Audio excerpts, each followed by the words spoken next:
এই সেই মিস্ত্রি আসলো না এখনো। ও ডাবলু ভাই আইছো?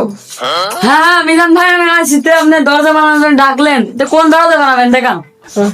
এই যে বাড়িতে 10টা দরজা হবে, তো মাপ টাপ নিয়ে যান। ডাকমাট কিনতে হবে, আবার বাড়িতে বানানো লাগবো। আচ্ছা ভাই আপনি ছেড়ে যান, দরজা মাপটা নিয়ে। अच्छा।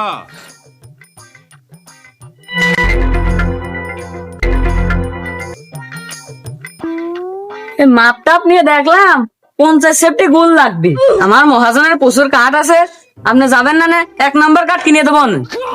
আপনি আমার নিজের লোক বিলেই তো আপনার টাকা, তাই বলে আবার এই আবর্জনা ঢুকাও দেন না। আপনারই তো কাজই তো এটা, নরম মানুষ পালেই তো আপনারা যেটা সেটা ঢুকাও দেন। এই রাজমিস্ত্রি একবার খুব জ্বালাইনে জ্বালাইস, কিন্তু এই আপনারা আবার জ্বালায়েন না জানো। কি কন আপনি বুঝি না? আমার দিকে কি আপনার সেসব মিস্ত্রি মনে হয়? अच्छा। তাহলে এবার আপনি বলেন দরজা রেডমেড কেমন কি নেবেন? না আপনি নিজস্ব লোক, আপনার কাছে আমি বেশি নিতে পারি।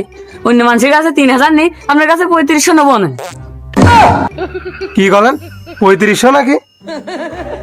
ও আমার কথার ভুলই হয়েছে, ওই 2500 রাখবো না।